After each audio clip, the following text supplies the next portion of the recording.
평상시보다는 제가 말에 힘이 없죠. 왜냐하면요, 배에 힘을 못 줘요. 그래서 오늘 낮에도 내가 좀 그랬고, 며칠 동안 지금 많이 좀 힘든데, 이번 안거만큼은 여러분들과 치중 함께 하려고 하는 목표를 세웠었거든요.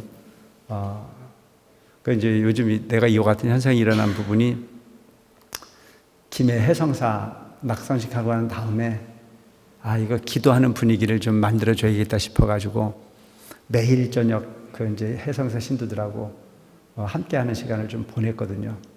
그것도 저 뒤에서 졸고 앉았으면 중도 주는데 우리는 자작을까 봐서 앞에 앉아가지고 뭐 힘을 쓰고 하다 보니 아마 여러 가지 부분이 아마 이렇게 체력적으로 무리가 온 것 같다는 쪽으로 생각이 듭니다. 그래서 내가 세상의 삶을 옛날 큰 스님께서 그러셨거든요.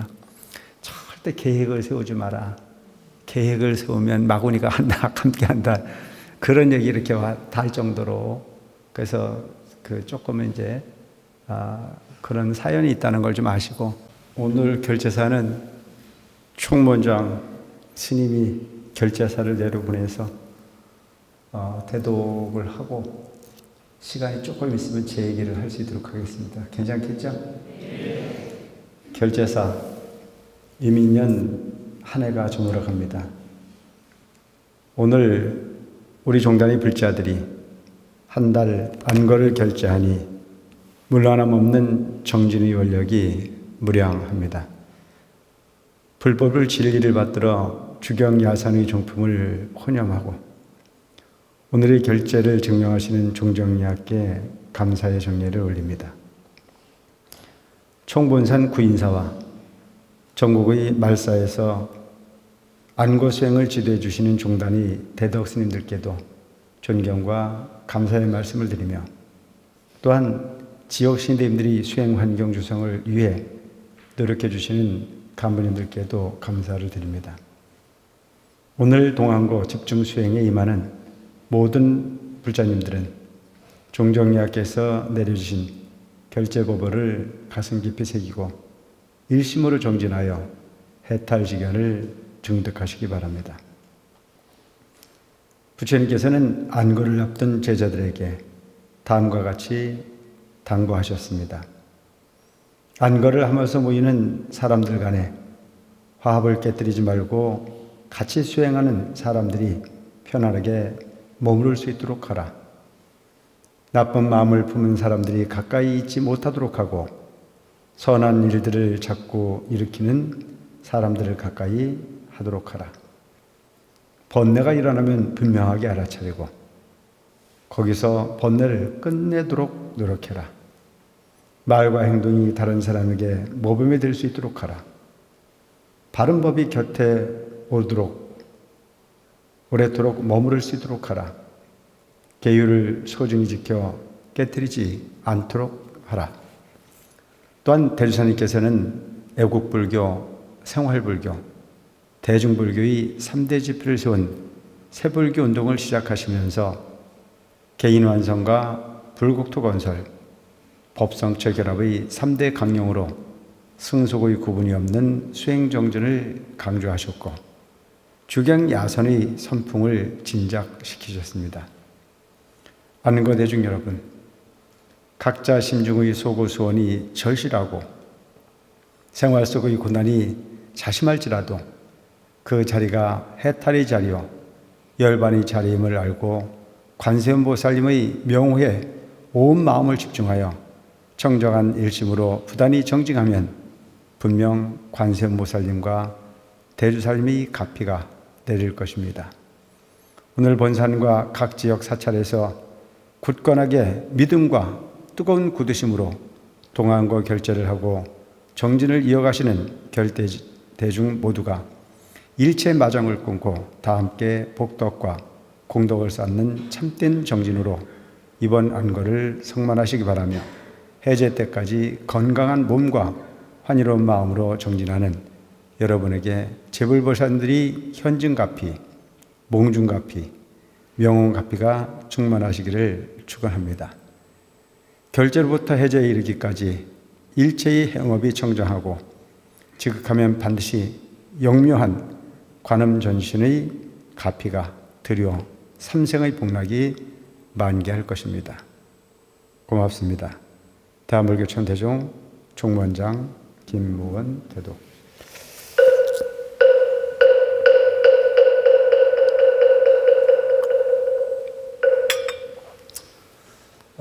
방금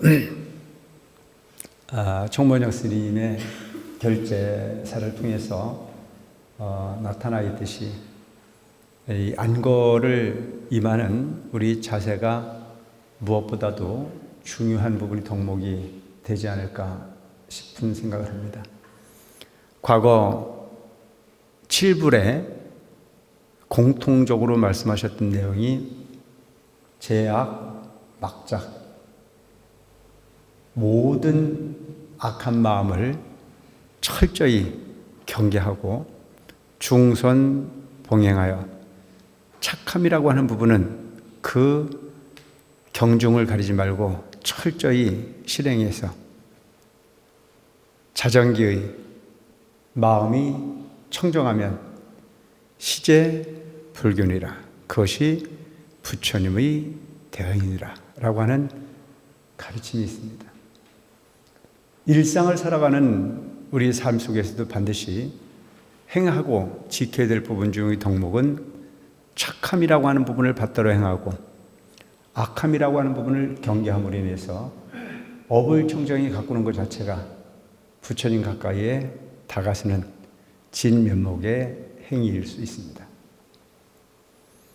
안거기간이라고 하는 부분을 통해서 우리는 준출가자의 삶을 경험할 필요가 있다고 생각합니다. 평상시 1년 365일 항상 삼가하고 경계해야 되는 부분은 내 마음속에 내 스스로의 이익을 구하기 위해서 악을 가리지 않고 실행하는 모습을 우리 스스로 경계하고 부처님의 가르침을 항상 가슴에 담고 실행하기 위해서 노력하라는 것 자체가 불교의 덕목 중에 가장 중요한 덕목이라 할 수 있습니다. 그럼에도 불구하고 우리 삶은 우리를 그렇게 놓아주지만은 않습니다.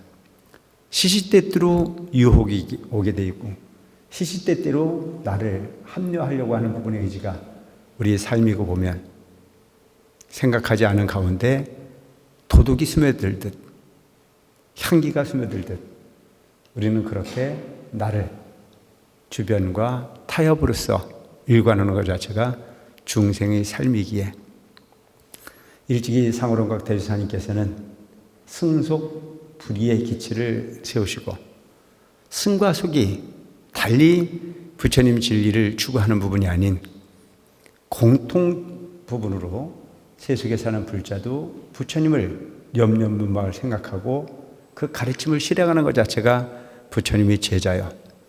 출가한 스님도 역시 마찬가지로 그와 같은 행을 통해서만이 깨달음을 구할 수 있다라고 설파하셨습니다. 우리는 부처님이 제자로 함께 하되 그냥 이름만이 제자가 아닌 행이라고 하는 부분을 반드시 뒷받침할 수 있는 부분이 실행되었을 때 그것이 대조사님께서 꿈꿨던 사부대중이 거기 함께하는 부분의 불교의 참된 모습이 아닐까 싶은 생각을 합니다. 1년 365일이 항상 그러해야 되지만 안거 기간만이라도 우리가 철저히 지킬 것은 지키고 행할 것을 행할 수 있는 부분의 습을 하루하루 들여갔을 때 그 안거의 의미는 훨씬 더 크지 않을까 싶은 생각을 합니다. 염념불망 관세음보살을 부르고 염념불망 부처님을 생각해서 노력하다 보면 결제사의 마무리에서 언급하셨듯이 현진가피와 몽중가피와 명혼가피가 함께 할 거다. 현진가피는 뭐고 몽중가피는 뭐고 명혼가피는 뭘까? 항상 듣는 이야기지만 선뜻 다가서지가 않습니다. 현진가피란 생활즉 부처님의 옷을 입는 겁니다.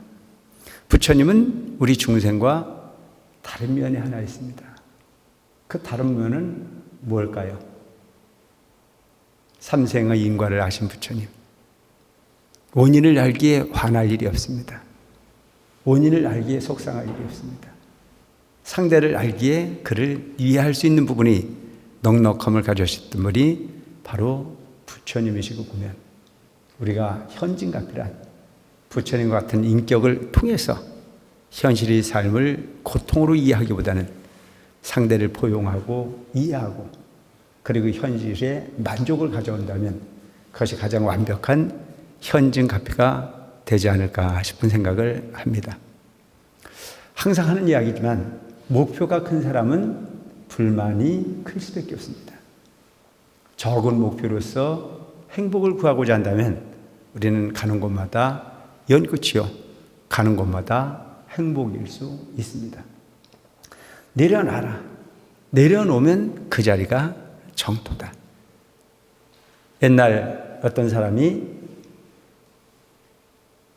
낯선 길을 터벅터벅 가고 있을 때 어느 순간 두려움이 엄습해오고 이대로 가다가는 죽을 것 같은 공포심에 사로잡힌 나그네는 뛰기 시작했습니다. 그 불안함을 뒤로하고 오직 살겠다는 의지 하나를 통해서 열심히 뛰어가다 보니까 숨은 턱에 차고 불안한 삶은 극복될 수가 없었습니다. 그와 같은 마음을 가지고 뛰다 보니 진짜 뒤에서 시커먼 물체가 따라오는 것을 느꼈습니다. 너무나 큰 위기에 빠진 나그네는 더 이상 도망갈 수 없음을 알고 큰 낭떠러지기를 만나서 낭떠러지기에 뛰어내리게 됩니다. 그 사람은 떨어질 때 눈을 감고 떨어졌을까요? 뜨고 떨어졌을까요? 안 떨어져서 몰라요? 그 사람은 너무나 두려워서 눈을 감고 한참 떨어졌습니다. 그러다가 손에 하나 탁 잡히는 게 있었습니다. 그래서 그걸 잡고 겨우 살았습니다. 그리고 주변 사람에게 소리를 쳤습니다. 여보시오코 누구 없어? 누군가가 힘이 있다면 나를 좀 살려주시오라고 소리를 지르기 시작했습니다. 지나가는 나그네가 그를 보니 그는 다 떨어지고 딱 30cm 나와 30cm 한 장. 그래서 지나가는 사람이 이야기를 했습니다. 놔라. 놓으면 살 수 있다. 눈을 떠라. 눈을 뜨면 확인할 수 있다. 그 사람은 눈을 떴을까요? 안 떴을까요? 네? 떴어요? 떴으면 그 사람은 살았겠죠. 뜨면 죽는 줄 알고 지금도 감고 있고. 놔라. 그 사람은 놨습니까? 못 놨습니까? 못 놨어요. 왜? 놓으면 죽을까봐. 그 나그네는 우리에게 탐진치 상독심으로부터 멀어지면 살 수 있음을 가르치신 부처님이요. 우리 중생에게 눈을 떠라. 중생이여 눈을 감지 말고 지혜의 눈을 뜨라고 가르친 것이 부처님이 가르치지만 그 가르침을 갈구하고 있는 우리들은 아직도 그 눈을 뜰 수 있는 용기가 없고 그 중생의 그 부처님이 가르침을 받고자 하는 마음으로 함께한 우리 중생은 부처님이 노라고 설파하신 탐진치 산독심을 놓지 못하고 게으름을 반복하는 삶이 우리 자신임을 분명 깨달을 필요가 있겠다는 생각을 합니다. 멀리서 가피를 입으려 하지 마시기 바랍니다. 마음으로 놓고 나면 그 자리가 정토입니다. 괴로움은 결코 절대의 괴로움이기보다는 상대의 괴로움, 마음으로 설정한 괴로움이 훨씬 더 큰 괴로움의 본질일 수 있습니다. 스님들이 법문을 하거나 과거에 있었던 부처님 가르침을 이야기를 하면 듣는 순간에는 다 그럴 것 같다라고 하는 생각으로 긍정을 합니까? 안 합니까? 하죠. 하는데 듣고 돌아서면 말짱? 왜 그럴까요? 귀로는 이해했지만 마음으로 들어오지 않았습니다. 마음으로는 들어봤지만 아직은 본질까지는 느끼지 못했기 때문에. 그래서 여러분, 우리가 분필을 잉크에 찍으면 흰 분필이 검은 잉크에 찍었을 때 검은색으로 변하고, 흰 분필을 파란 잉크에 담그면 파란색으로 전체가 변한 듯하지만 분지러 보면 겉만 검은색이요 푸른색으로 변했을 뿐 안은 그대로 흰색이듯이 우리는 겉과 중만이 불자인 경우가 너무나 많다. 식으로서 불교를 구하고 소리로서 불교를 구하다 보면 우리는 부처님을 진정 만나기가 어렵다. 부처님의 가피를 얻고 부처님과 같은 인격이 되기 위해서는 겉거죽이 불자가 아닌 저 내면의 세계 본질의 바탕을 바꾸지 않으면 안 된다. 그 본질의 바탕이라는 자체를 우리는 뭐라고 말하는 거예요? 그걸 우리는 업이라고 말합니다. 카르마라고 해요. 그 업이라고 하는 부분은 본질적 바탕으로부터 나오기 때문에 아무리 들은 이야기를 실행하려고 하더라도 그것은 잠깐일 뿐이요 결코 본성은 어디로 가지 않는다. 그래서 성질 급한 사람은 착해지려고 아무리 노력을 해도 그 급한 마음을 바꿀 수 있어요, 없어요? 누가 그러냐? 내가 그렇다 이거야. 뭐 딴 사람이 할 것도 없고 착해 보고 싶은데 안 돼요. 이것이 바로 업입니다. 그 업으로부터 자유로울 수 있는 유일한 방법은 딱 한 가지, 수행밖에는 없습니다. 우리 마음은 분명 지옥으로부터 저 부처님이 계시는 깨달음의 정토에 이르기까지 모든 마음을 다 구족하고 있습니다. 그것을 법계 구족이다. 10법계가 우리에게 구족되어져 있다. 그럼에도 불구하고 왜 우리는 다른가? 어떤 사람은 부처님 같은 마음을 쓰는가 하면 어떤 사람은 지옥 같은 마음을 반복해 우려내는 이유는 그 결과가 업의 차이일 뿐이지 본질의 차이는 결코 아니다는 사실입니다. 여러분, 이 세상에 지혜라고 하는 부분이 얼마나 좋은 건지 한번 생각해 볼 필요가 있습니다. 그 지혜는 특별한 존재에게만 내포되어 있지 않습니다. 모두가 가지고 있는 부분이 지혜일 수 있습니다. 모두가 가지고 있는 부분이 업의 결과로 세상을 살아가고 있기도 합니다. 그런데 그 업이 두터운 그 사람도 열심히 정진하고 노력하면 그 업을 벗고 나면 지혜의 밝은 주인공이 될 수 있다. 부처님께서 6년의 고행을 통해서 깨달음을 얻고 발견하신 분은 바로 화엄경에 표현하고 있습니다. 희유하구나. 일체 중생의 마음마다에 내가 6년의 고행을 통해서 깨달아냈던 이 깨달음의 본성이 존재하고 있다는 사실이었습니다. 그래서 부처님께서는 일체 중생의 마음에 당신과 같은 깨달음의 본질이 있음을 가르치기 위해서 45년이라고 하는 긴 세월을 모든 중생의 근기에 맞춰 풀어내서 설명해 내신 부분이 부처님의 84,000의 법문이라 할 수 있습니다. 여러분, 어떤 것이 지혜냐? 지혜는 밖에서 빌려오는 게 아닙니다. 본인 마음에 가지고 있었던 그 본질의 밝은 기운을 찾아내는 거죠. 그 등불은 특별한 사람에게만 존재하는 것이 아닌 업의 청정해지면 무명을 걷어내고 나면 밝음은 당연히 함께하고 있다라고 하는 부분의 가르침이 부처님 가르침의 본질일 수 있다. 옛날에 어떤 사람이 비단을 팔아서 생계를 유지했던 젊은 청년이 하나 있었습니다. 비단 장수. 요즘은 비단을 일부러 사러 갈 필요도 없잖아요. 옷 스스로 꿰매 입는 사람은 별로 없잖아요.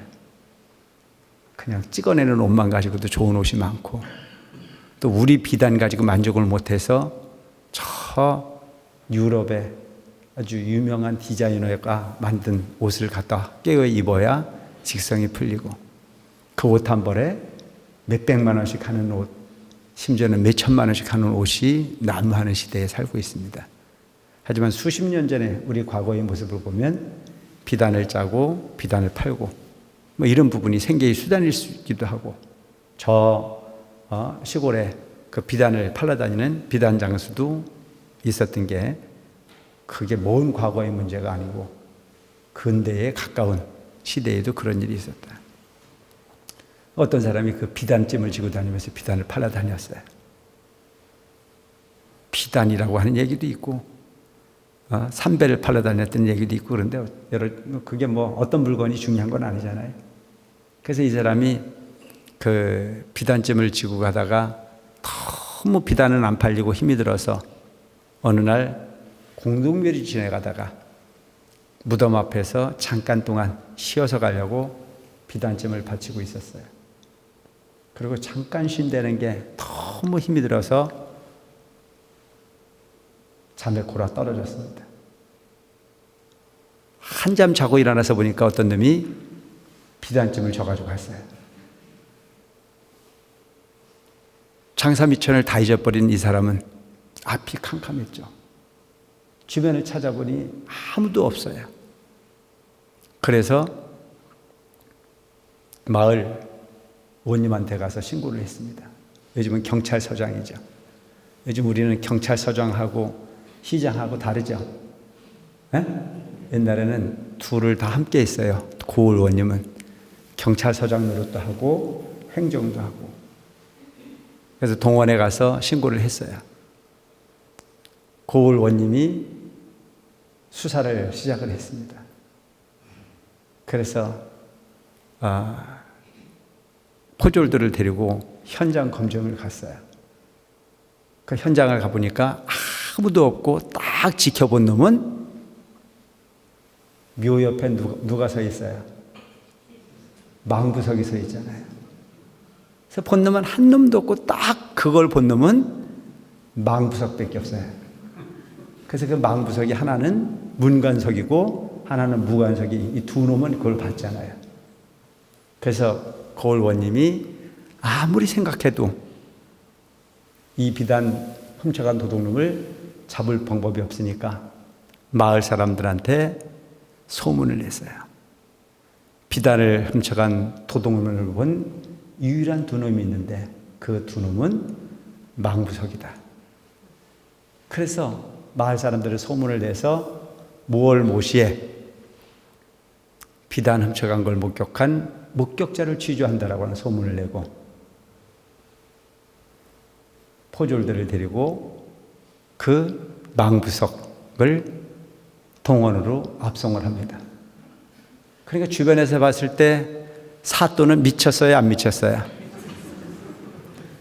미쳤잖아요. 세상에 망부석을 압송한다라고 하는 어리석은 사또. 그러니까 그게 너무 흥미로웠던 거예요. 도대체 어떻게 취조를 하나 싶어가지고 마을 사람들이 구경 오르기 시작을 하는데, 그 망부석을 압송해 오는 과정이 아주 기가 막힙니다.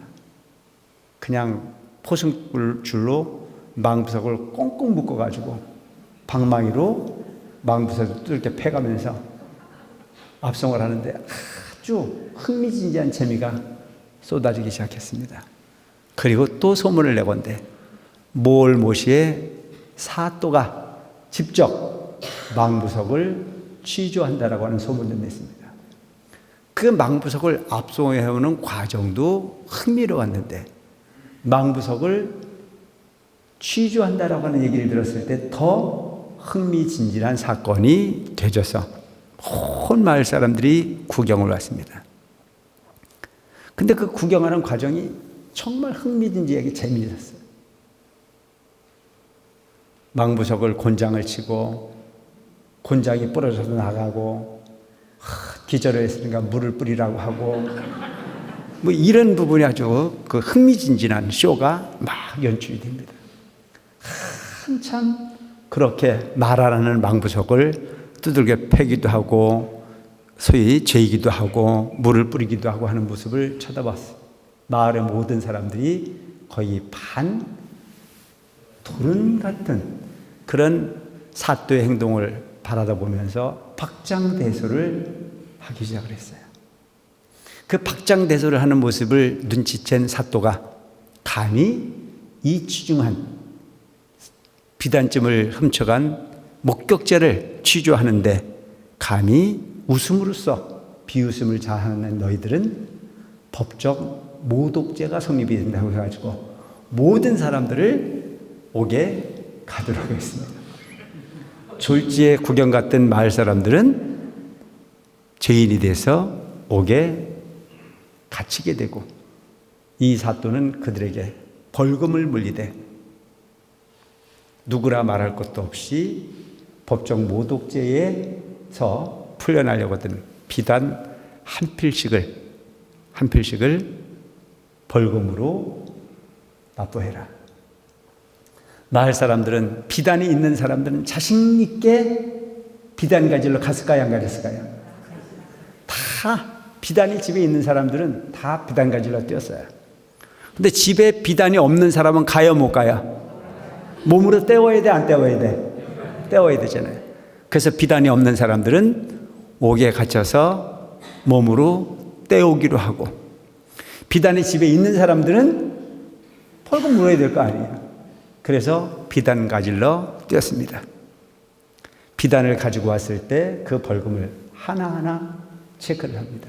누가 낸 건지 다 표시를 해놨다가 나중에 비단 주인을 불러서 물어봅니다. 너가 팔았던 비단과 같은 질의 비단을 골라내라.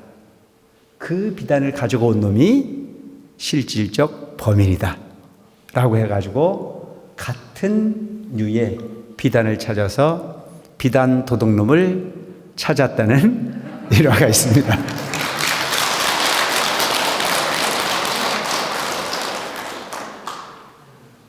여러분, 이게 뭡니까? 이게 지혜예요.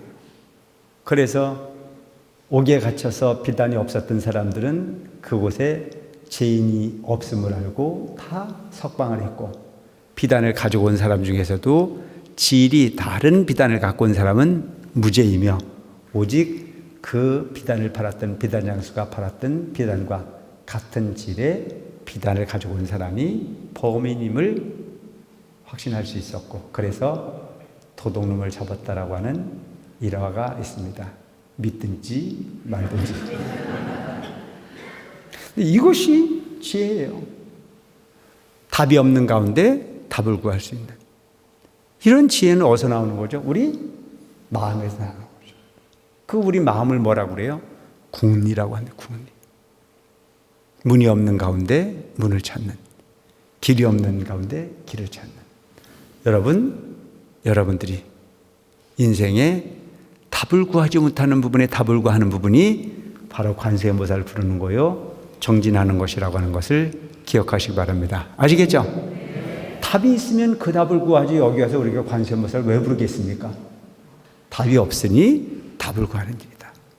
가끔은 관세음보살 부른다고 밥이 나옵니까? 떡이 나옵니까? 그걸 부른다고 어찌 가능하겠습니까? 아니요.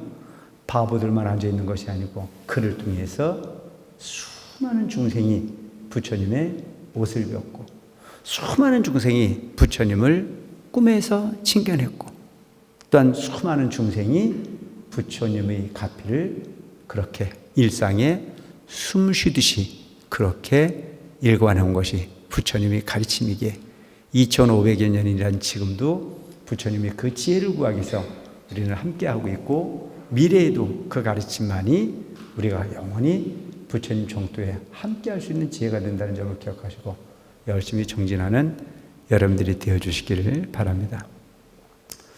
여러분들이 아마 궁금할 거예요. 왜 오늘 스님이 구인사를 안 가셨을까? 저도 특별합니다. 안거 시작하면서 구인사 안 가본 일은 별로 없습니다. 근데 오늘 제가 구인사를 못 간 이유는 제가 지금 몸이 많이 좀 안 좋습니다. 여러 가지 현상이 너무 와서 제가 30년 전에 탈장이 왔었어요. 30년 전에 몸이 너무 약해가지고 장이 빠져나가는 고통 때문에 그때는 이제 제가 출가해서 몇 년 안 됐으니까 선방에서 주로 시간을 보냈고 몸이 약해질 대로 약해지다 보니까 이 장이 빠져나가서 장이 꼬여가지고 더 이상 기도를 할 수 있는 그런 형편이 못 돼서 그 꿈을 좀 접었을 때가 있었습니다. 근데 요즘 또 그 부분이 다시 또 이제 마음 먹고 한번 살아보려고 했더니 이게 또 장애를 또 일으켜요. 그래서 지금 제가 조금 서 있거나 그 시간을 보내면 이 지금 장이 꼬이는 현상이 있어가지고 이걸 자꾸 손으로 밀어 넣어야 되는 그런 현상에 지금 놓여 있어서 조금 힘이 듭니다. 그래서 좀 손을 좀 봐야 될 것 같아가지고 그래서 오늘 구인사를 갔다가 또 내일 김해해성사 법회까지 와서 하기는 지금 이렇게 체력적으로 좀 문제가 있어서 오늘 못 갔는데 안거 결제식을 하는데 제가 방에서 안 나오면 여러분들이 무척 궁금해할 것 같더라고요. 저 희한한 중이다. 구인사 가지도 않았으면서 나오지도 않는다라고 하는 부분이 이상한 상상을 할 것 같아가지고 제가 나왔는데 평상시보다는 제가 말에 힘이 없죠. 왜냐하면요 배에 힘을 못 줘요. 그래서 오늘 낮에도 내가 좀 그랬고 며칠 동안 지금 많이 좀 힘든데 이번 안거만큼은 여러분들과 치중 함께 하려고 하는 목표를 세웠었거든요. 그 이제 요즘 내가 이와 같은 현상이 일어난 부분이 김해해성사 낙선식 하고 난 다음에 이거 기도하는 분위기를 좀 만들어 줘야겠다 싶어가지고 매일 저녁 그 이제 해성사 신도들하고 함께하는 시간을 좀 보냈거든요. 그것도 저 뒤에서 졸고 앉았으면 중도 주는데 우리는 자작을까 봐서 앞에 앉아가지고 뭐 힘을 쓰고 하다 보니 아마 여러 가지 부분이 아마 이렇게 체력적으로 무리가 온 것 같다는 생각이 듭니다. 그래서 내가 세상의 삶을 옛날 큰 스님께서 그러셨거든요. 절대 계획을 세우지 마라. 계획을 세우면 마구니가 함께 한다. 그런 얘기 이렇게 닿을 정도로 그래서 조금 이제 그런 사연이 있다는 걸 좀 아시고 제가 나오면 나오는 대로 못 나오면 오늘 몸이 많이 안 좋아서 못 나오는 걸로 좀 이해를 할 수 있도록 해주시기 바랍니다. 아시겠죠? 안 하는 게 아니고 지금 형편이 그렇다라고 하는 부분의 말씀을 솔직하게 드리는 게 좋을 것 같아서 뭐 그렇다고 해서 나쁘고 뭐 이렇게 동정하라는 얘기는 아니에요. 죽을 병은 아니니까 걱정은 안 하셔도 되는데 지금 형편이 그렇다는 말씀을 드립니다. 오늘 저녁부터 이제 안거를 이렇게 시작하는데 좀 방금 말씀을 드렸듯이